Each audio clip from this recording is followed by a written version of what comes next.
إن الحمد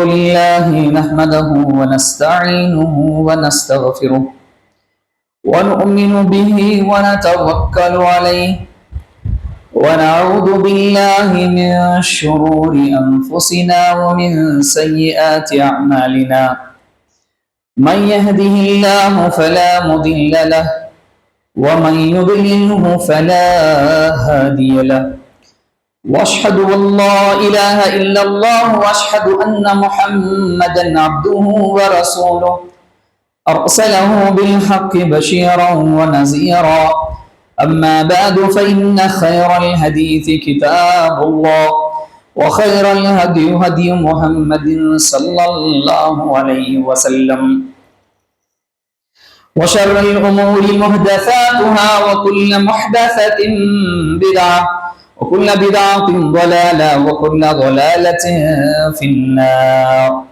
فأعوذ بالله من الشيطان الرجيم من حمده ونفخه ونفسه بسم الله الرحمن الرحيم يا أيها الناس اتقوا ربكم الذي خلقكم من نفس واحدة وخلق منها زوجها وبث منهما رجالا كثيرا ونساء واتقوا الله الذي تساءلون به والأرحام إن الله كان عليكم رقيبا يا أيها الذين آمنوا اتقوا الله وقولوا قولا سديدا يصلح لكم أعمالكم يغفر لكم ذنوبكم ومن يطيع الله ورسوله فقد فاز فوزا عظيما يا أيها الذين آمنوا اتقوا الله حق تقاته ولا تموتن إلا وأنتم مسلمون وقال الله تعالى في موضع آخر بسم الله الرحمن الرحيم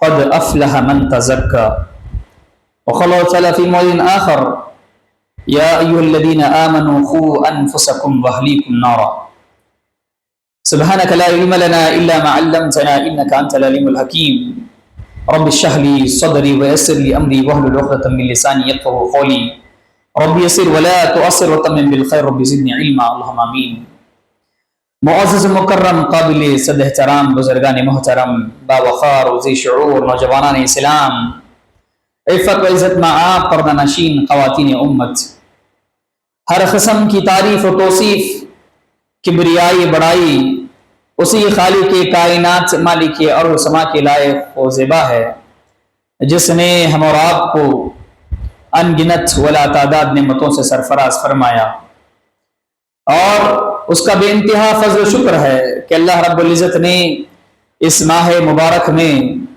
ہمیں زندگی عطا فرمائی اس کی عبادت و بندگی کرنے کی توفیق عطا فرمائی اور اس ماہ مبارک کے فیوز برکات سے مالا مال ہونے کا ایک اور موقع فراہم فرمایا دعا فرمائیں کہ رب رحیم و کریم ہماری اس زندگی کے اس سال کے ماہ مبارک کے جو فیوز و برکات ہیں اس سے مالا مال ہونے کی اللہ تعالی ہمیں شرف قبولیت عطا فرمائے آمین یا رب العالمین اس ہم کے بعد بے شمار درود و سلام کی بارش نازل ہو ذات مقدسہ مطہرہ امام الانبیاء المرسلین شافی محشر و ساقی کوثر جناب محمد مصطفیٰ صلی اللہ علیہ وآلہ وسلم پر جن کی تشریف آوری ساری کائنات کے لیے باعث رحمت و باعث برکت بنا کر مبعوث فرمائے گئے یقیناً رسالت مآب صلی اللہ علیہ وسلم کی حیات مبارکہ آپ کے افعال و اقوال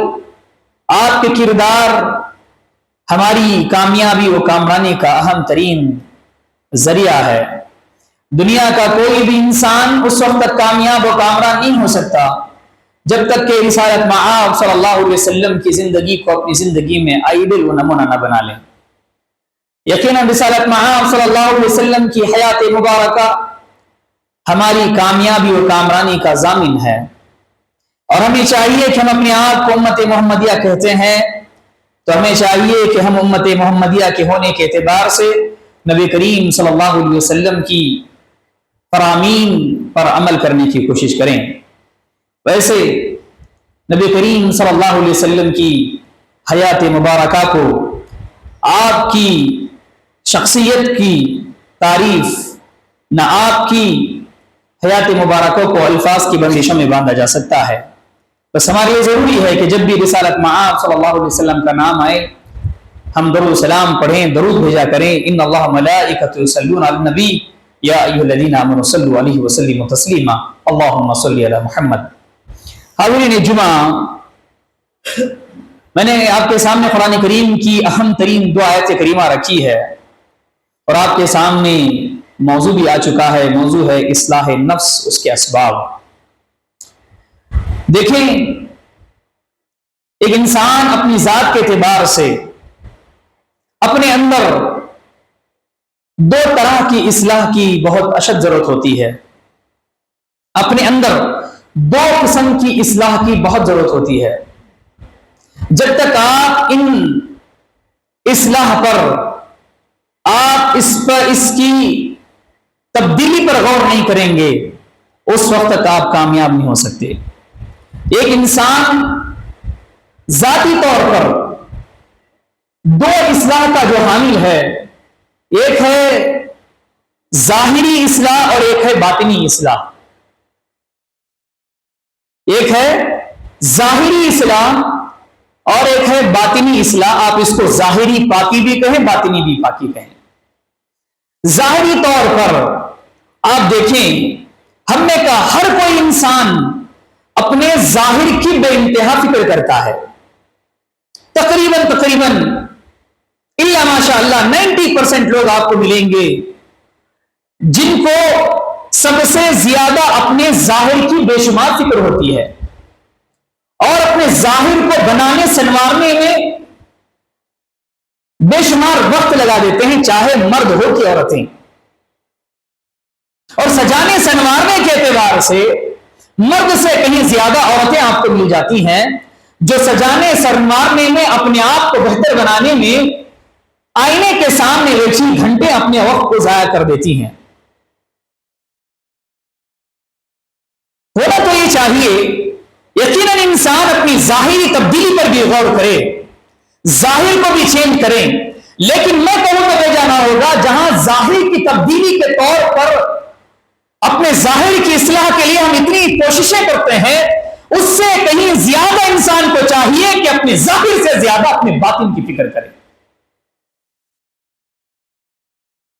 کیونکہ جب تک انسان اپنی باطن کی، یعنی اپنے نفس کی فکر نہ کرے گا، اس وقت تک انسان کامیاب و کامران نہیں ہو سکتا. اس ظاہر کا کیا فائدہ جس کا باطن اچھا نہ ہو، جس کا باطن غلیظ اور گندگیوں سے بھرا ہوا ہو. وہ ظاہری طور پر اپنے بدن کو صاف کر کے، ظاہری طور پر اپنے آپ کو بنا و سنگار کر کے لوگوں کے سامنے دکھلائے اور پھر اپنے باطن کی وہ گندگیاں پاک نہ کر سکے گا تو پھر وہ کیسے کامیاب ہو سکتا ہے؟ دیکھیں، انسان کی کامیابی اس کے ظاہری کی پاکی پر نہیں، ظاہری اصلاح پر نہیں، بلکہ انسان کی کامیابی اور کامیابی اس کی باطن کی اصلاح پر منحصر ہے. اور اللہ رب العزت ایک انسان پر اس کے ظاہر کو نہیں بلکہ اس کے باطن کو دیکھتا ہے. ان اللہ لا ينظر الى صوركم الى اجسامکم ولكن ينظر الله الى قلوبكم والى اعمالکم. رسالت مآب صلی اللہ علیہ وسلم نے ارشاد فرمایا کہ لوگوں سنو، اللہ تعالیٰ کو تمہارا ظاہر پر ضرورت نہیں ہے، اللہ تعالیٰ کو تمہاری ظاہر ہونے کی، تمہارے شکل و صورت کی.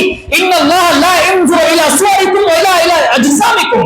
اللہ تعالیٰ تمہارے صورتوں کو نہیں دیکھتا کہ میرا بندہ کتنا گورا ہے، کتنا خوبصورت ہے، میری بندی کتنی گوری ہے، کتنی خوبصورت ہے، اس کی ظاہر کتنا بہتر ہے. اللہ کو اس کی ضرورت نہیں ہے. وَلَكِنْ يَنْظُرُ اللَّهُ إِلَىٰ قُلُوبِكُمْ وَإِلَىٰ أَعْمَالِكُمْ. اللہ کے رسول بیان فرماتے ہیں، دیکھیں ایک انسان کو ضرورت ہے کہ اپنے دل کی طرف جھانک کے دیکھیں، اپنے باطن کو جھانک کر دیکھیں اور اپنے باطن کی اصلاح کرنے کی کوشش کریں. اور اللہ کو آپ کا باطن کی ضرورت ہے. جب تک آپ کا باطن پاک نہیں ہوگا آپ کا کوئی بھی عمل قابل قبول نہیں ہو سکتا. وَلَكِنْ يَنْظُرُ اللَّهُ إِلَىٰ قُلُوبِكُمْ وَإِلَىٰ أَعْمَالِكُمْ. دیکھو اللہ تعالیٰ تمہارے دلوں کو، تمہارے عمل کو دیکھتا ہے. افسوس، صدا افسوس ہے، ہماری مثال تو ایسی ہے کہ ہمارے چہرے پر بے شمار گرد و غبار ہے، آئینے کے سامنے کھڑے ہوئے چہرے کو پاک کرنے کے بجائے ہم اپنے جو ہے آئینے کو صاف کر رہے ہیں۔ ہونا تو یہ چاہیے کہ ہمارا چہرے کے اندر بے شمار غلاظتیں جو ہے بیٹھی ہوئی ہیں، صاف کرنا تو جو ہے ہمارے چہرے کو تھا، لیکن ہم آئینہ صاف کرنے لگے۔ مثال یہی ہے، ایسے ہی ہے جیسے ہمارے جو ہے دلوں کے اندر بے شمار گندگیاں ہیں، اس کو کلین کرنے کے بجائے، اس کی صاف و ستھرائی میں لگنے کے بجائے ہم اپنے ظاہری بدن کی صاف و ستھرائی میں لگا دیتے ہیں۔ دیکھیں ہمارے وجہ قطع دیکھیں، ہمارا لباس دیکھیں، ہمارا اوڑھنا بچھونا دیکھیں، ہماری یہ جو ہے ظاہری زندگی پر غور کریں۔ ہر کوئی اپنے آپ کو ظاہری زندگی بہتر بنانے میں اور اپنے آپ کو بہتر دکھانے کے اندر جو ہے ملوث ہے۔ اچھا لباس پہن رہا ہے، پہنے کوئی دو راہ نہیں ہے، آپ خوشبو لگائیں کوئی دو راہ، اپنے وجہ خطا کو بہتر رکھیں، لیکن اگر آپ کا باطن گندگیوں سے پر ہے، باطن غلاظتوں سے بھرا ہوا ہے، تو پھر یہ ظاہری صاف و شفاف چہرہ، یہ ظاہری صاف و شفاف لباس، یہ ظاہری چمک دمک، یہ ظاہری آپ کے جو ہے یہ ساری چیزیں اللہ کے ہاں قابل قبول نہیں ہو سکتی۔ نبی کریم صلی اللہ علیہ وسلم نے کیا ہی بہترین مثال دیتے فرمایا، دیکھیں جب تک آپ اپنے نفس کی اصلاح نہیں کریں گے اس وقت تک آپ کا بدن جو ہے اصلاح پر یا جو ہے پاکی پر نہیں ہو سکتا۔ نبی کریم صلی اللہ علیہ وسلم نے ارشاد کرتے فرمایا، الا کہا خبردار سنو، الا ان فی الجسد مضغہ، اللہ کے رسول صلی اللہ علیہ وسلم نے ارشاد فرمایا لوگوں سنو، تمہارے جسم میں، تمہارے باڈی کے اندر ایک پارٹ ہے، ایک عضو ہے، ایک لوترا ہے، ایک عضو ہے، ایک پارٹ ہے، الا ان فی الجسد مضغہ۔ اللہ کے رسول صلی اللہ علیہ وسلم نے مثال دے کر سمجھائی، مثال دے کر بیان فرمایا، تمہارے جسم کے اندر ایک پارٹ ہے، اذا صلحت صلح الجسد کلہ واذا فسدت فسدت الجسد کلہ۔ اللہ کے رسول بیان فرماتے ہیں دیکھو یہ جو تمہارا جسم کا یہ پارٹ ہے، یہ جو عضو ہے، اگر یہ بگڑ جائے گا تو سارا جسم تمہارا بگڑ جائے گا۔ اذا فسدت فسدت الجسد کلہ، اللہ کے رسول نے بیان فرمایا اگر یہ جسم کا تمہارا عضو بگڑ جاتا ہے، خراب ہو جاتا ہے، سمجھ لیں تمہارا سارا جسم خراب ہو گیا۔ وَإِذَا صَلُحَتْ صَلُحَ الْجَسَدُ كُلُّهُ، اللہ کے رسول بیان فرماتے ہیں اگر یہ چھوٹا سا ٹکڑا تمہارے دل کا اگر یہ بہتر ہو جائے، اگر اس کی اصلاح ہو جائے، اس کی تبدیلی ہو جائے، وَإِذَا صَلُحَتْ صَلُحَ الْجَسَدُ كُلُّهُ، سمجھ لو کہ تمہارا پورا جسم جو ہے پاک ہو گیا ہے، تمہارے پورے جسم کی اصلاح ہو گئی۔ الا وہی القلب، اللہ کے رسول بیان فرماتے ہیں سنو وہ جسم کا عضو ہے تمہارا دل، تمہارا نفس ہے، یہ تمہارا نفس ہے۔ اگر آپ نے اپنے نفس کی اصلاح کر لی، اگر آپ نے اپنے نفس کی طرف تبدیلی کی کوشش کی تو یقین جانیے پورا جسم تبدیل ہو گیا۔ معلوم نہیں ہوا کہ جو ہے باطنی تبدیلی ظاہری تبدیلی کی دلیل ہے۔ جب تک آپ کا باطن تبدیل نہیں ہو سکتا آپ کا ظاہر بھی تبدیل نہیں ہو سکتا، چاہے کچھ بھی ہو جائے۔ دیکھیں اللہ رب العزت نے قرآن کریم میں کامیابی کی طرف دیکھ فرمایا کہ دیکھیں کہا قد افلح من تزکا، اللہ اکبر، وہ شخص کامیاب ہوا، وہی کامیاب و کامران ہوا جس نے پاکی حاصل کر لی۔ کون سی پاکی حاصل کر لی؟ اپنی باطنی پاکی حاصل کر لیں۔ قد افلح من تزکا، جو اپنی جو تزکیہ نفس حاصل کر لیا، جو کامیاب ہوا، جس نے پاکی حاصل کر لی وہ کامیاب ہوا۔ پاکی کا مطلب کیا ہے کہ آپ اپنے نفس کی پاکی حاصل کر لیں، وہی شخص کامیاب و کامران ہے۔ اور آپ دیکھیں اللہ رب العزت نے کئی جگہ قرآن کریم میں انسان کو اپنے نفس کی طرف خیال کرنے کا حکم دیا کہ انسان اپنے نفس کی طرف دیکھیں، اپنی نفس کی طرف خیال کریں، اپنے نفس کو تبدیل کرنے کی کوشش کریں، اپنے آپ میں تبدیل کرنے کی کوشش کریں، کیونکہ جب تک آپ خود تبدیل نہیں ہوں گے اس وقت تک کوئی کامیابی آپ کی نہیں ہو سکتی۔ نہ خود آپ تبدیل نہیں ہو، جب تک نہیں ہوں گے آپ دوسروں کو بھی تبدیل نہیں کر سکتے۔ سمجھ رہے ہیں؟ اللہ رب العزت نے قرآن کریم میں دیکھیں جہنم سے بچنے کا جہاں ذکر ہوا ہے، اللہ نے کیا فرمایا؟ کہا یا ایھا الذین آمنوا قوا انفسکم، اللہ اکبر. سب سے پہلے اللہ رب العزت نے اس آیت کریمہ میں کہا کہ دیکھو اے ایمان والو قوا انفسکم، سب سے پہلے اپنے نفس کو بچا لو، سب سے پہلے اپنے آپ کو محفوظ کر لو. قوا انفسکم، سب سے پہلے اپنے نفس کو بچا لو تم. واہلیکم نارا، دیکھو آگ سے اپنے آپ کو خود بچا لو، اس کے بعد تم اپنے اہل عیال کی فکر کرو. المیہ تو یہ ہے کہ ہم خود بچتے نہیں، ہم دوسروں کو بچانے نکل جاتے ہیں. سمجھ رہے ہیں؟ خود اپنے آپ کی تبدیلی کرنے کی کوشش نہیں کرتے، چلے جناب ساری دنیا کو تبدیل کرنے کے لیے. خود اپنے ذات میں کوشش نہیں کرتے اپنے آپ کو تبدیل کرنے کی. ضرورت ہے کہ دیکھیں جب تک انسان اپنے آپ میں کوشش نہیں کرے گا کبھی کامیاب نہیں ہو سکتا. انفسکم، فرمایا اے انسان خود اپنے آپ پہ پہلے کوشش کر، اپنے نفس کی طرف دیکھ، بچا لے اپنے نفس کو جہنم کی آگ سے. اپنی ذاتی فکر کی طرف اللہ اور اس کے رسول صلی اللہ علیہ وسلم نے زیادہ اہمیت دے ہے کہ دیکھیں جب چونکہ قیامت کے دن میدان محشر میں اللہ تعالیٰ آپ کو اپنے خاندان کے ساتھ نہیں بلائے گا. اللہ تعالیٰ آپ کا بیٹا عالم ہے، حافظ ہے، تو اس کے ساتھ اللہ آپ کو نہیں اٹھائے گا. ہاں اس کی فضیلتیں ہیں، لیکن میدان محشر میں حساب و کتاب ہوگا تو ایک انسان کو کھڑا کیا جائے گا، ایک ایک کر کے اللہ تعالیٰ حساب و کتاب لینے والا ہے. اللہ تعالیٰ یہ نہیں دیکھے گا کہ تیرے گھر والے کتنے نماز پڑھتے تھے اور تیرے بچے کتنی پر نمازی تھے. اس حساب سے اللہ تعالیٰ اوورال جو ہے آپ کی حساب و کتاب کرنے والا نہیں، بلکہ انفرادی طور پر اللہ تعالیٰ اٹھائے گا. فردن اللہ سوال کرے گا، عبداللہ عبد الرحمن اٹھ بیٹھا، تو نے اپنی زندگی میں کس طریقے سے زندگی گزاری میدان محشر میں. یوم یفر المرء من اخیہ وامہ وابیہ وصاحبتہ وبنیہ. کہا اللہ رب العزت نے وہ لوگوں اس فہم اور اس گمان میں نہیں رہنا کہ تم جو ہے خاندان در خاندان اللہ کے سامنے کھڑے ہو جاؤ گے، ساتھ کوئی تمہارا ہوگا نہیں. وہ دن وہ عالم تو ایسا ہوگا کہ تم نفسا نفسی کا عالم ہوگا. ایک دوسرے کو دیکھ کر بھاگنے شروع کر لو گے. جو ہے والدین اپنے اولاد کو دیکھ کر بھاگیں گے، اولاد اپنے والد کو دیکھ کر بھاگیں گے، بھائی اپنے بھائی کو دیکھ کر بھاگے گا. یوم یفر المرء من اخیہ وامہ وابیہ. ایسا منظر اللہ نے کھینچا ہے. اللہ اکبر. کیونکہ آپ کو تنہا اللہ کا سامنا کرنا ہے،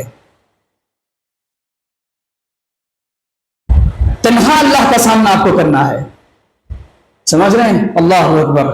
ہم کیا سمجھتے ہیں کہ ہم نے اپنے بچوں کو پڑھا لیا ہے، لکھا لیا ہے، گویا ہم کامیاب ہو گئے، یا ہم نے کوئی مسجد بنوا لی، یا ہم نے کوئی چیز کر لی، ہم کامیاب ہو گئے.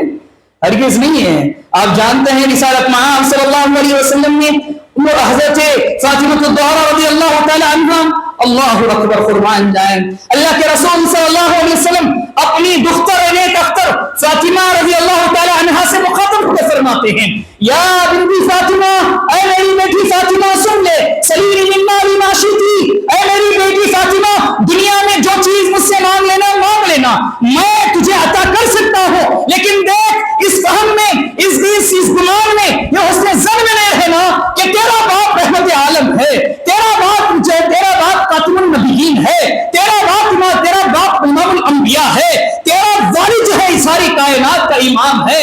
اس فہم میں رہنا نہ رہنا، اور اس فہم میں نہ رہنا کہ جو کل قیامت کے دن میں تیرے کچھ کام آنے والا ہوں.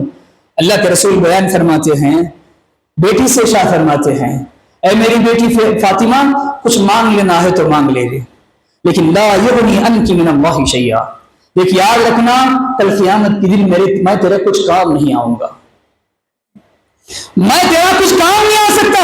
اس سے بات پتہ چلتا ہے کہ دیکھیے انسان جب تک اپنی ذات کی تبدیلی اپنے اندر چینجز نہیں لائے گا، دنیا کی کوئی بھی طاقت آپ کو کامیاب و کامیاب نہیں کر سکتی. ضروری ہے کہ ہم لوگوں کو دیکھنے کے بجائے اپنی طرف دیکھیں.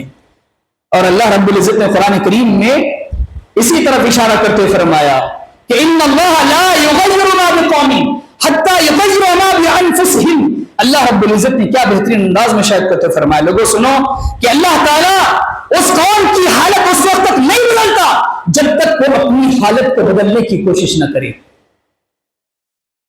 جب تک خود اپنی حالت کو بدلنے کی کوشش نہ کرے اس وقت تک اللہ تعالیٰ بندے کی حالت کو بدلنے کا نہیں کر سکتا. ان اللہ لا یغیر ما بقوم حتی یغیروا ما بانفسہم. جب تک خود تم اپنے آپ کو بدلنے کی کوشش نہ کرو گے اس وقت تک ہم تمہیں بدلنے کی کوشش بھی نہیں کر سکتے.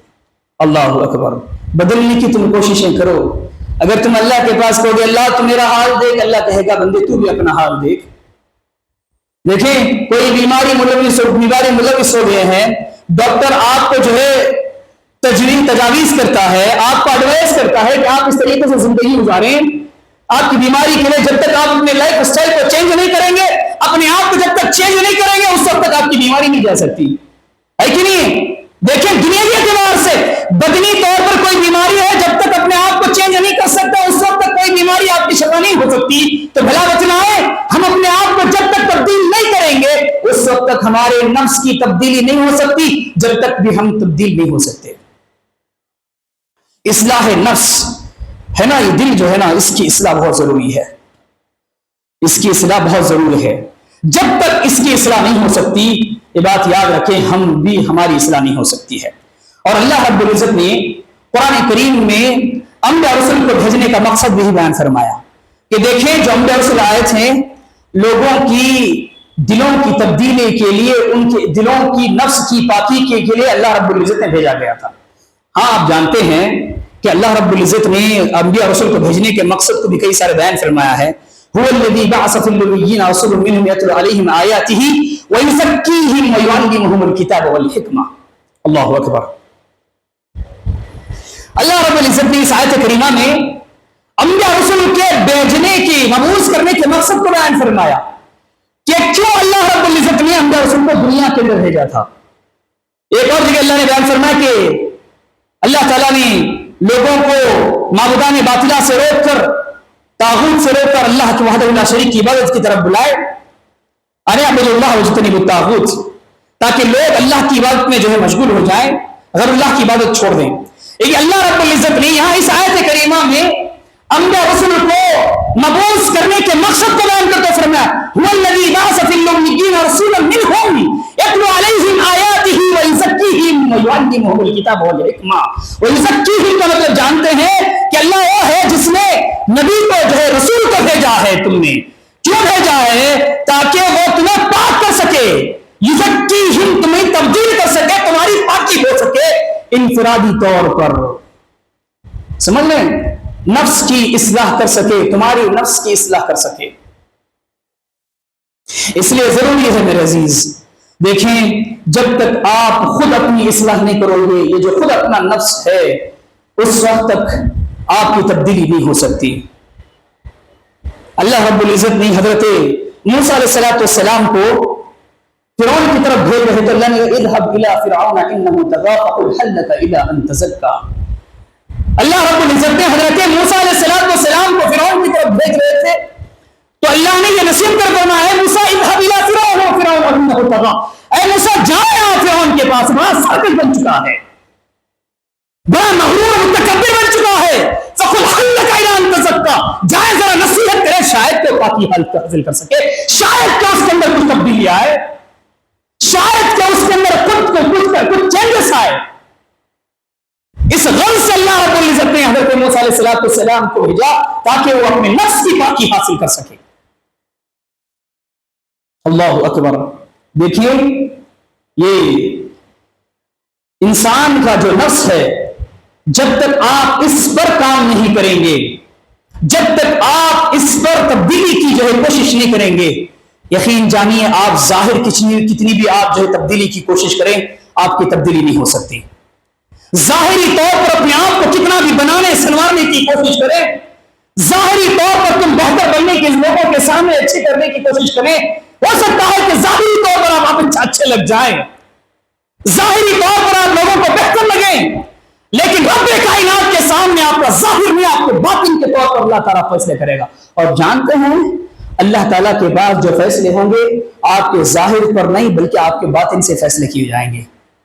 آج جس طریقے سے آج جو ہے نا دنیا کے اندر انسان کی شکل و صورت دیکھ کر فیصلے کیے جاتے ہیں، آج دنیا کے اندر لوگوں کے اسٹیٹس دیکھ کر ان کے ساتھ جو ہے رویے اختیار کیے جاتے ہیں، آج دنیا کے اندر لوگوں کی رویوں کے ساتھ فیصلے کیے جاتے ہیں.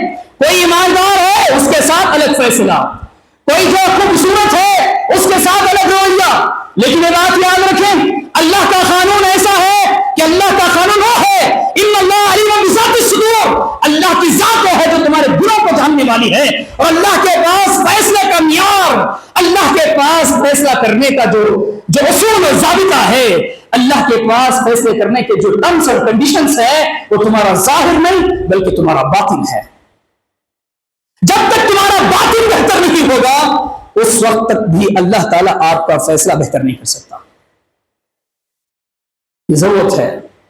افسوس صدا افسوس ہے کہ ہم جہاں اپنی ظاہری تبدیلی کی بے شمار کوششیں کرتے ہیں، اگر اس میں کہیں رتی بھی ذرا سے ہم اپنی باطنی تبدیلی کی کوشش کریں گے، یقین جانیے ہم کامیاب و کامران ہو سکتے ہیں۔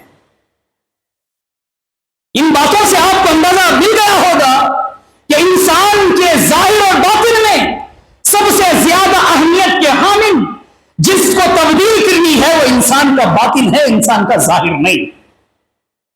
سمجھ رہے؟ وہ انسان کا نفس ہے جس کو تبدیل کیا جائے گا تو وہی کامیابی کا اصل ذریعہ ہے۔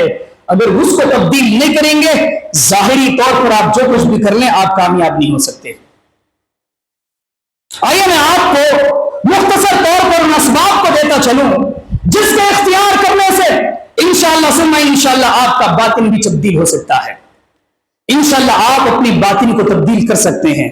سب سے پہلی چیز یہ ہے کہ اگر آپ چاہتے ہیں کہ جہاں آپ اپنے ظاہر کو بہتر بنانے کی کوشش کرتے ہیں، کرنی بھی چاہیے، دو رائے نہیں ہے، لیکن میرے کہنے کا مطلب یہ ہے جہاں ظاہری تبدیلی کی کوشش ہوتی ہے اس سے کہیں زیادہ باطنی تبدیلی کی کوشش کریں۔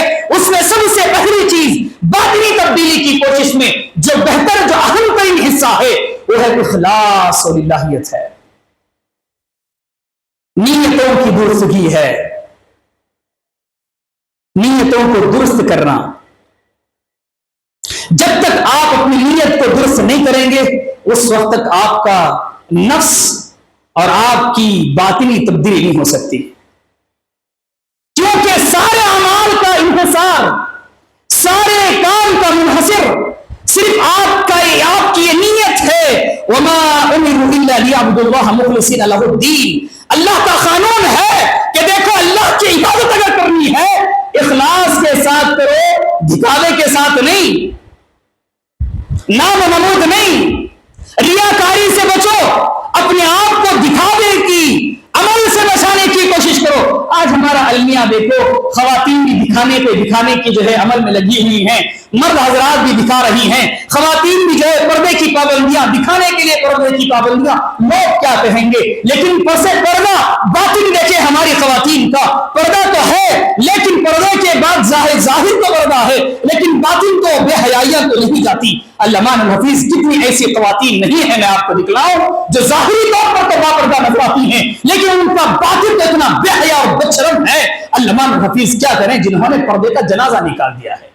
اس لیے ضرورت ہے کہ جہاں ایک مرد کے لیے ضروری ہے کہ اپنے باطن کی تبدیلی کرے، عورت کو بھی ضروری ہے جہاں ظاہر پردہ کرتی ہے اس سے کہیں زیادہ اپنی باطن کی پردگی اختیار کرے، نیت کو درست کر لے، لوگوں کے ڈر سے، خاندان کے ڈر سے، والدین کے ڈر سے، جو ہے عزیز و اقارب کے ڈر سے پردہ کرتی ہوئی نہ نکلے بلکہ خوف خدا کے ڈر سے، نیت کو اخلاص کرتے ہیں اس ڈر سے نکلے۔ اگر میں بے پردہ ہو جاؤں تو اللہ کے سامنے کیا جواب دوں گی؟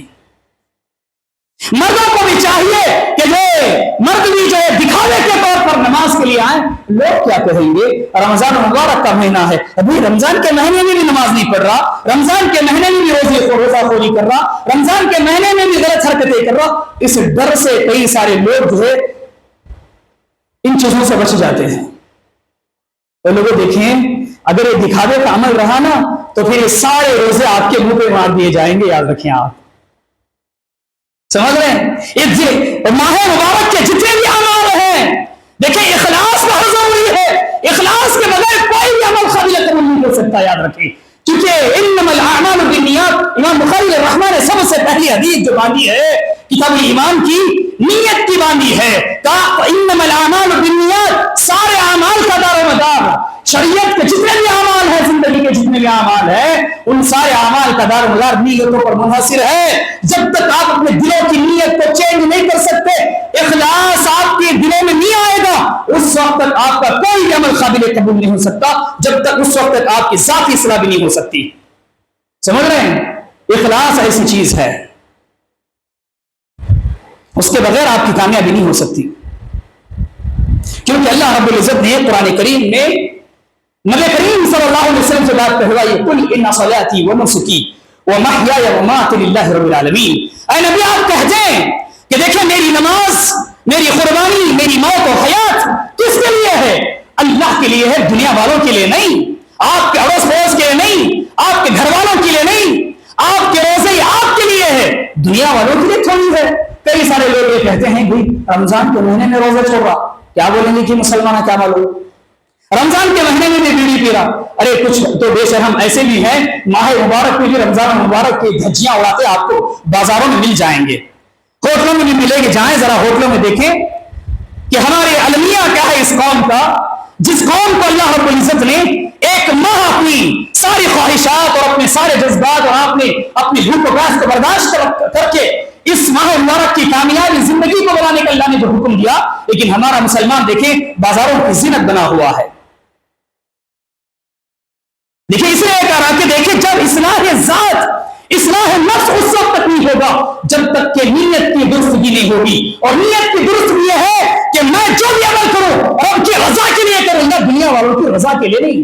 ہمارا المیہ یہی ہے کہ ہم لوگوں کی خوشنودی کے لیے کام کرتے ہیں، اللہ کی خوشنودی کے لیے بھی کام نہیں کرتے۔ ہم یہ سوچتے ہیں کہ لوگ کیا بولتے کہ نا، لوگ کیا سمجھتے کہ نا، ابا کیا سمجھتے کہ نا، شوہر کیا سمجھتے کہ نا، بیوی کیا سمجھتی کہ نا، ہے کہ نہیں ہے؟ ابا کیا بولتے کہ امی کیا بولتی، اور گلی والے محلے والے کیا بولتے، صرف فلاں کیا سمجھتے اور کیا سمجھتے، لیکن ہم جو ہے یہ نہیں سوچتے کہ رب کیسے راضی ہو سکتا ہے۔ دنیا کو راضی کرنے کے لیے ہم رب کو ناراض کرنے کے لیے تیار ہیں، لیکن رب کو راضی کرنے کے لیے دنیا والوں کو ناراض کرنے کے لیے ہم تیار نہیں۔ دیکھیں ہمارا المیہ ہے، ہم نے کہا ہر کوئی اسی کوشش میں لگا ہے کہ دنیا والے ہم سے راضی ہو جائے، اے رب راضی ہو کہ نہ راضی ہو۔ خواتین کا بھی المیہ ہے کہ دنیا والے ہم سے راضی ہو جائے، رب راضی ہو کہ نہ راضی ہو۔ لوگوں اصحاب رسول صلی اللہ علیہ وسلم کی زندگیوں کے سلسلے میں آپ جانتے ہیں، اصحاب رسول صلی اللہ علیہ وسلم کی زندگیاں تو وہ صحابہ تھے جو اپنی ساری زندگی رب کی راہ میں لگا دیتے، اپنی جانیں قربان کر دیتی اور اس بہن میں اور اس گمان میں رہا کرتے، ہے اللہ یہ میرا عمل قبول ہوا کہ نہ ہوا، جان دے دیتے لیکن یہ فکر لاحق رہتی، جان دی اسی کی تھی، حق تو ہے کہ حق ادا نہ ہوا۔ اللہ اکبر، وہ اصحاب رسول صلی اللہ علیہ وسلم تھے جن کی زندگیوں پر، جن کی قربانیوں پر، جن کے اخلاص پر اللہ کے رسول صلی اللہ علیہ وسلم نے ایک کہا تو میری امتوں سنو، وہ لوگوں ذرا کان کھول کے سننا، میری صحابہ کی مثال ایسی ہے کہ اگر تم اللہ کی راہ میں احد پہاڑ کے برابر بھی سونا صدقات کو خیرات کر لو، سونا جو ہے تم صدقات کر دو، لیکن میرے صحابہ رب کے خاطر رب کی راہ میں اگر ایک مد بھی خرچ کرتے ہیں اس کے برابر تم نہیں ہو سکتے۔ اللہ اکبر، ایک مد جانتے ہیں، ایک مد جانتے ہیں کہ ایک سیر جسے ناپنے کا جو آلہ ہوتا ہے، اناج کا آلہ، اللہ کے رسول بیان فرماتے ہیں اصحاب رسول صلی اللہ علیہ وسلم کی مثال کہ اگر تم احد کا پہاڑ بھی اللہ کے راہ میں دے دو گے نا، میرے صحابہ کے اس عمل تک نہیں پہنچ سکتے جس وہ مد کے برابر جو خرچ کر دیتے ہیں۔ کیسے وہ حاصل، وہ مرتبہ کہاں سے ملا؟ اللہ اکبر، وہ مرتبہ ایسے حاصل نہیں ہوا، انہوں نے اپنے ظاہری تبدیلی کے ساتھ ساتھ باطنی تبدیلی بھی کی تھی۔ صرف ظاہری طور پر اللہ کے رسول کے سامنے قربانیاں پیش نہیں کرتے، بلکہ باطنی طور پر بھی جب بھی جس چیز کی ضرورت ہوتی نبی کریم صلی اللہ علیہ وسلم کے سامنے حاضر ہو جاتے۔ ان کا ظاہر بھی پاک تھا، باطن بھی پاک تھا، اسے اللہ نے کہا رضی اللہ عنہم ورضوا، عرش والا ان سے راضی ہو گیا تھا، فرش والے ان سے راضی ہو گئے تھے۔ آج ہمارا ذرا بتائیں، ہمارا ظاہر تو اچھا ہے لیکن باطن ہمارا ویسا ہے جیسا ہونی چاہیے؟ علامہ الحسی، ہماری نیتوں میں کھوٹ ہے، ہماری نیتوں میں اخلاص نہیں، ہماری نیتوں میں دکھاوا ہے، ہماری نیتوں میں ریاکاری ہے۔ ہم نے لوگوں سے یہی چاہا ہے کہ لوگ مجھے بڑا نمازی کہے، لوگ مجھے بڑا جو ہے دینے والا کہے، لوگ مجھے بڑا بہادر کہے، لوگ مجھے بڑا خطیب کہے، لوگ مجھے بڑا حافظ قرآن کہے، دنیا والے مجھے فلاں کہے، لیکن رب کیا کہے ہم نے اپنے دل میں بٹھایا نہیں ہے۔ بھلا بچلائیں، دنیا کی خاطر اگر آپ عمل کرو گے تو یقین جانیے آپ کو وہی ملے گا۔ تو میں یہ بتا رہا تھا کہ دیکھیں جب تک اصلاح نفس پر کام نہیں ہوگا اس وقت تک آپ کے اندر بھی تبدیلی نہیں آ سکتی۔ اور اس میں سب سے پہلی بات میں نے آپ کے سامنے رکھی وہ یہ ہے کہ تم نیتوں کی درستگی کر لو، اپنے دلوں کے اندر اخلاص پیدا کرو، اپنے دلوں کے اندر خلوص پیدا کرو، یقیناً اللہ تعالیٰ آپ کے دلوں کو پاک کرے گا۔ خلوص دلوں کی پاکی کی ایک بہت بڑی علامت ہے، اس کے بغیر آپ کا دل پاک نہیں ہو سکتا، آپ کے دلوں کے اندر پاکی نہیں آ سکتی۔ اور یہ بات یاد رکھیے، اس کے بعد دوسری چیز یہ ہے کہ اگر آپ اپنے دلوں کو پاک کرنا چاہتے ہیں کہ دیکھیں تقوی اختیار کریں، تقوی اختیار کریں، اللہ کا ڈر اختیار کریں، خوف و خشیت اختیار کریں، زندگی کے ہر معاملے میں اللہ سے ڈریں۔ جب تک آپ اللہ سے نہیں ڈریں گے، اللہ کا ڈر آپ کے دل میں نہیں ہوگا، اس وقت تک آپ کامیاب نہیں ہو سکتے۔ ڈر کا مطلب کیا ہے؟ ڈر کا مطلب میرے عزیز ایسا نہیں ہے کہ آپ جس طریقے سے سانپ سے ڈر جاتے ہیں، لوگوں ڈرنے کا یہی مطلب سکھلا دیا ہے، اللہ سے ڈرو، اللہ سے ڈرو، اللہ سے ڈرو۔ اللہ سے ڈرنے کا مطلب کیا ہے؟ اللہ سے ڈرنے کا مطلب یہ ہے کہ اللہ کی پکڑ سے ڈرو۔ سمجھ رہے ہیں؟ اللہ کی واتقوا، اللہ نے کیا فرمایا؟ لعلکم تتقون، شاید کہ تم متقی بن جاؤ، شاید کہ تم تقوی والے بن جاؤ۔ تقوی کا مطلب کیا ہے؟ اللہ سے ڈرنے والے۔ تقوی کا مطلب یہ ہے کہ اللہ کی پکڑ سے بچنے کا ڈر و خوف ہے۔ اتقوا النار ولو بشق التمر، اللہ رب العزت، اللہ کے رسول صلی اللہ علیہ وسلم نے ارشاد فرمایا اپنے آپ کو جہنم کی آگ سے بچاؤ، ایک کھجور کا ٹکڑا ہی اللہ کی راہ میں صدقہ خیرات کر کے کیوں نہ ہو۔ اللہ اکبر۔ تقوی کا مطلب کیا ہے؟ بچنا ہے، بچنا ہے۔ کس سے بچنا ہے؟ اللہ کی پکڑ سے بچنا ہے۔ اللہ کا ڈر کا مطلب ڈر نہیں، یہ خشیت ہے، اللہ مجھے پکڑے گا، میں گناہ کر لوں اللہ مجھے پکڑ لے گا۔ جس طریقے سے آج ہم پولیس سے ڈرتے ہیں، ڈرتے کیوں ڈرتے ہیں؟ اگر کوئی کرائم کریں گے، اگر کوئی جرم کریں گے، سزا اس کی یہ ہے، قتل کرو گے تو یہ سزا ہے، اگر تم جو ہے چوری کرو گے یہ سزا ہے، کرائم کرو گے یہ سزا ہے، تو پھر ایسے ہی اللہ کا پکڑ بھی یہی ہے، اگر تم نے شرک کیا تو یہ سزا ہے۔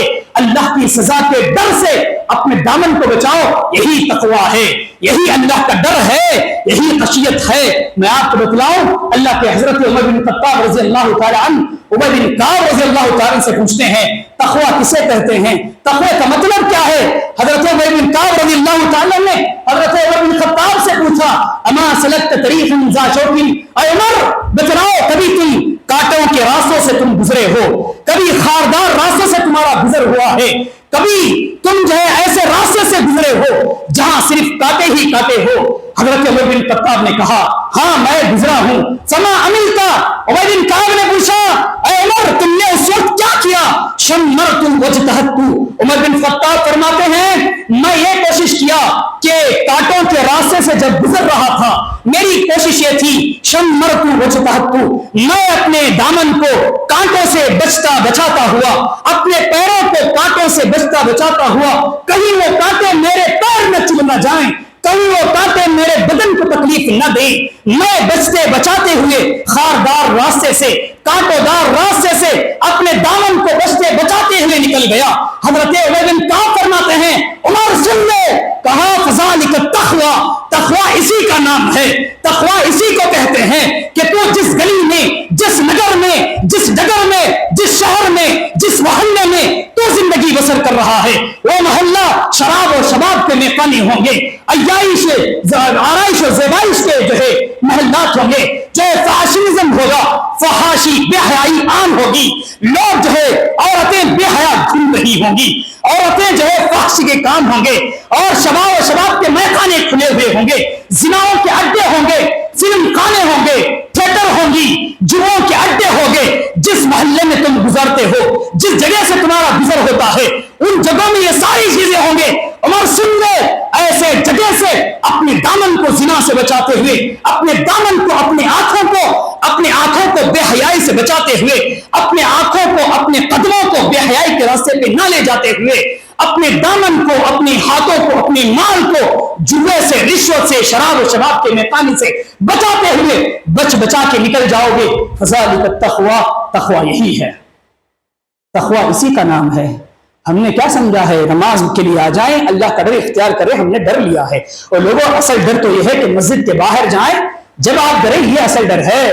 2 رکعت نماز پڑھ کے اللہ کا ڈر اپنے آپ کو پہلے کہ میں اللہ کا ڈر گیا, یہ ڈر نہیں ہے. یہ بات یاد رکھیں, جن گلیوں میں جن بازاروں میں تمہاری زندگی گزر رہی ہے, ان بازاروں میں تمہارا معاملہ کیا ہے, تمہاری تجارتی زندگی میں تمہارا معاملہ کیا ہے, تمہاری ازواجی زندگی میں تمہارا معاملہ کیا ہے, کیا تم اپنی نگاہوں پر اپنے آپ کو کنٹرول رکھو گے کہ نہیں رکھو گے, تم اپنی شرمگاہوں کی حفاظت کرو گے کہ نہیں کرو گے, اپنے آنکھوں کی حفاظت کرو گے کہ نہیں کرو گے, چاہے مرد ہو کہ عورتیں ہیں, اگر ان چیزوں کو اپنے آپ کو بچا لو گے, یہ اصل تقویٰ ہے. مسجد میں آ کے آپ روزہ رکھ لیں گے, نماز پڑھ لیں گے اور یہ سمجھ لیا کہ ہم نے تقویٰ اختیار کر لیا, اور لوگوں تقویٰ یہ نہیں ہے. اور یہ بات یاد رکھیں, اپنی انسان کی تبدیلی کے لیے, نفس کی پاکی کے لیے تقویٰ موسٹ امپورٹنٹ عمل ہے. جب تک اپنے آپ کو تقویٰ شعار نہیں بنا لو گے, اور یہ بات یاد رکھیں, چاہے محفل میں ہو چاہے بند کمرے میں ہو, اپنے آپ کو متقی بنا لو. یقیناً یہ بہت بڑا اعلیٰ کردار اور اعلیٰ صفتوں کی حامل ہے.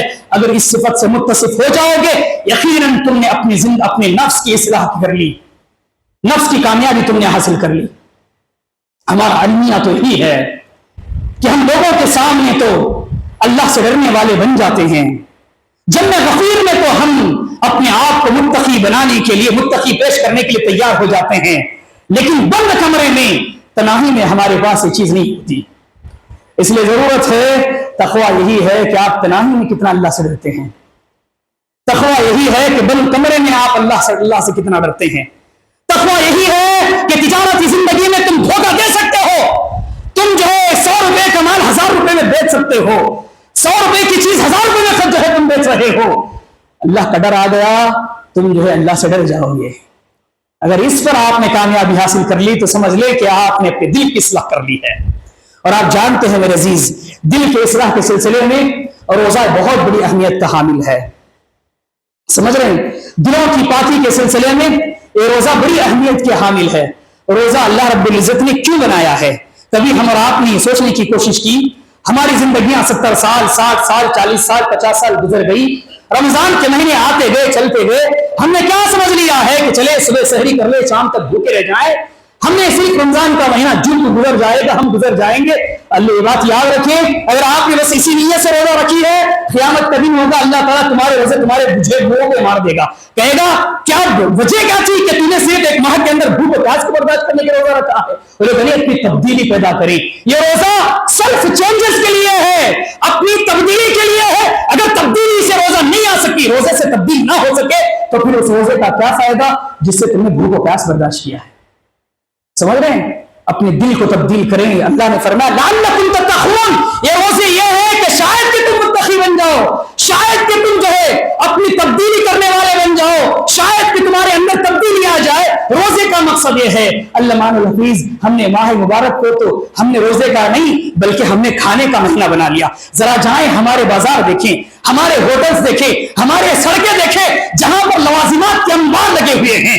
ہمارے تو صفحے ایسے ہیں کہ سالوں کے بھوکے جو دسترخوان پہ پڑے ہوئے نظر آتے ہیں. ہماری قوم کے عالم تو دیکھیں, جائیں ذرا بازاروں کی, دور نہ جائیں, ذرا اپنے محلے گلیوں کا عالم تو دیکھیں کہ مختلف قسم کی اشیاء, مختلف قسم کے لوازمات, ہمارے دسترخوان, ہماری سحری کے دسترخوان, ہمارے افطار کے دسترخوان, ہماری ماں اور بہنیں اپنی زندگی صرف سحری بنانے میں, دور افطار کے انتظام میں سارے اس مہینے کو ختم کر دیتے ہیں, اور ہمارے مرد حضرات اس کے لوازمات کو جمع کرنے میں ختم کر دیتے ہیں. حاصل روزہ کیا ہوا؟ حاصل روزہ صرف کھانا ہوا. اور لوگوں, یہ کھانے کا مہینہ نہیں ہے, یہ بات رکھیں, یہ کھانے کا نہیں, یہ تبدیلی کا مہینہ ہے, یہ چینج اور سیلف کا مہینہ ہے, اپنے آپ کی تبدیلی کا مہینہ ہے. اصحاب رسول جانتے ہیں, اصحاب رسول کا یہ رمضان آتا کھانے کے لیے نہیں آتا, بلکہ اصحاب رسول صلی اللہ علیہ وسلم کا عالم تو یہ تھا. تو لوگوں, بھوک مری زندگی تو کیا زندگی تھی, کھجوروں سے سحری کرنے والے. علامہ الحفیظ, میرے نبی کریم صلی اللہ علیہ وسلم کی زندگی کا عالم تو یہ تھا. میری ماں اور بہنیں سنیں, آج ہمارے مرغ مسلم کو بنا لیتے ہیں, ہم تو بریانیوں کے بغیر ہماری افطار ہمارے سحری نہیں ہوتے. ہمیشہ ہر لقمے میں ہمیں جو ہے گوشت چاہیے, ہر لقمے میں ہمیں لوازمات چاہیے, ہر لقمے میں ہمیں جو ہے مشروبات چاہیے. لیکن رسالت مآب صلی اللہ علیہ وسلم کی زندگی کا عالم ام المؤمنین عائشہ رضی اللہ تعالیٰ بیان فرماتی ہیں, کہتی ہیں, اے میرے بیٹے بھتیجے سے کہتی ہیں, میرے گھر کے 3 ماہ گزر جاتے نبی کے گھر کے, رسالت مآب صلی اللہ علیہ وسلم کے گھر کے چولہے نہیں جلا کرتے تھے, گھر کا چولہا نہیں جلتا تھا. ایسی زندگی بسر میرے نبی کی ہوا کرتی.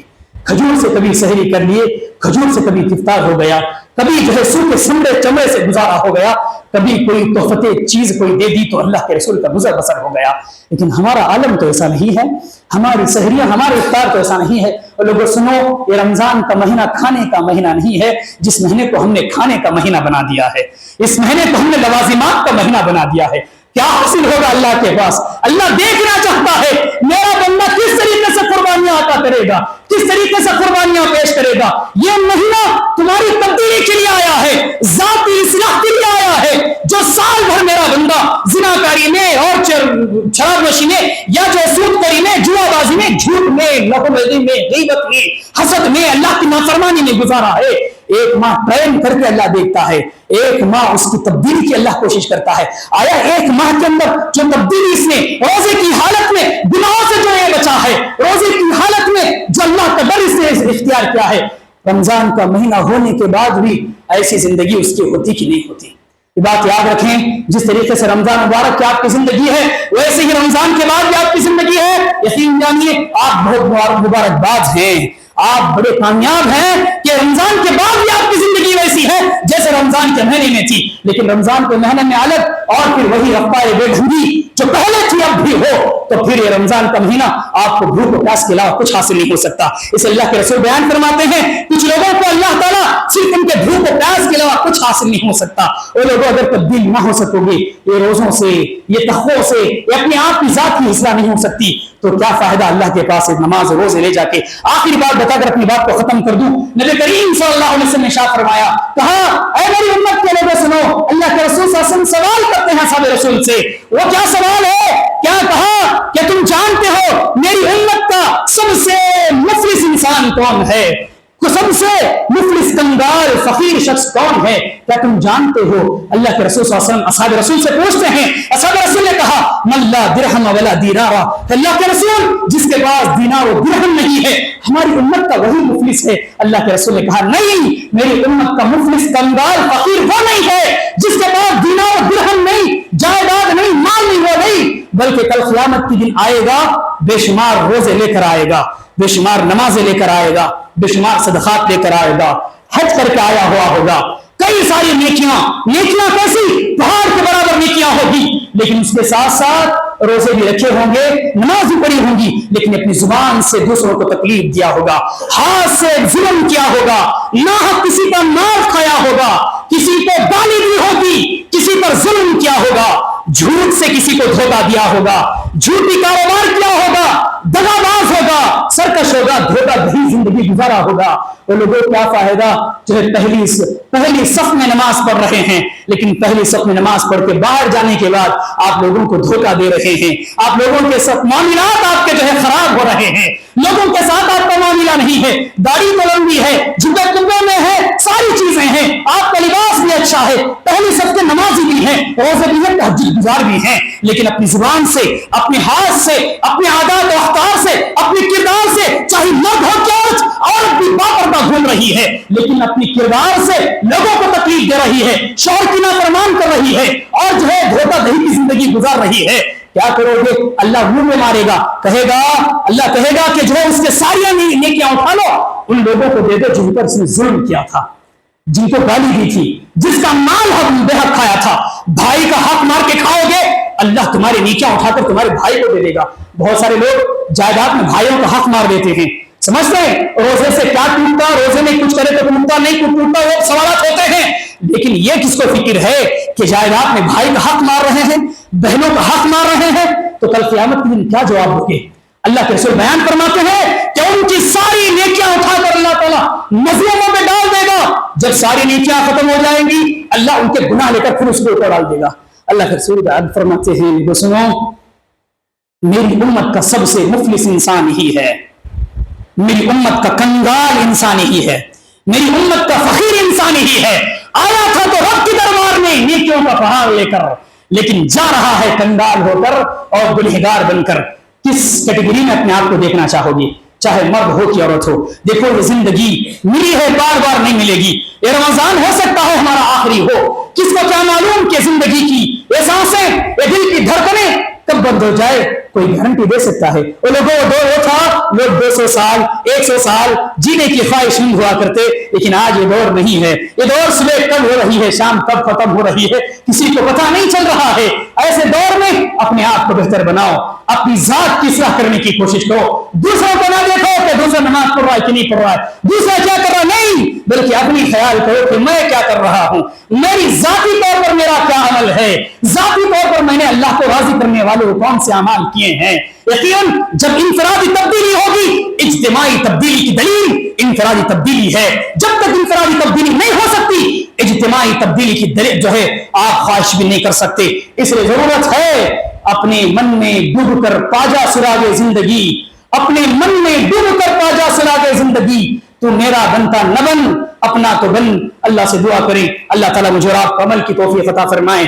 اللہ تعالیٰ ہمیں اپنی ذاتی تبدیلی کی اللہ توفیق عطا فرمائے. اللہ تعالیٰ ہمارے نفس کی تبدیلی کی توفیق عطا فرمائے. اللہ تعالیٰ ہمیں جہاں اپنی ظاہری تبدیلی کی جو کوششیں کرتے ہیں، ہم اپنی ظاہر کو کوشش کرتے ہیں بہتر بنانے کی، ویسے ہی اللہ ہمیں ہمارے دل کو بہتر بنانے کی اللہ ہمیں توفیق عطا فرمائے. اللہ ہماری نیتوں کو درست فرمائے. اللہ ریاکاری سے، دکھاوے کے عمل سے اللہ ہماری حفاظت فرمائے. اللہ ہمیں تقوی شعار زندگی عطا فرمائے. اللہ تعالیٰ ہم اپنے لسان کے اعتبار سے جو اس ماہ مبارک میں روزہ رکھتے ہیں، اللہ تعالیٰ ان روزوں کو، ان نمازوں کو، ان جو حسنات کو اللہ تعالیٰ شرف قبولیت عطا فرمائے. اللہ تعالیٰ یہ ماہ مبارک ہمارے لیے کامیابی و کامرانی کا ذریعہ بنائے. اللہ تعالیٰ ایسے اور بہت سارے رمضان مبارک ہماری زندگیوں میں عطا فرمائے. آمین. واللہ اعلم وما توفیق الا باللہ وما علینا الا البلاغ.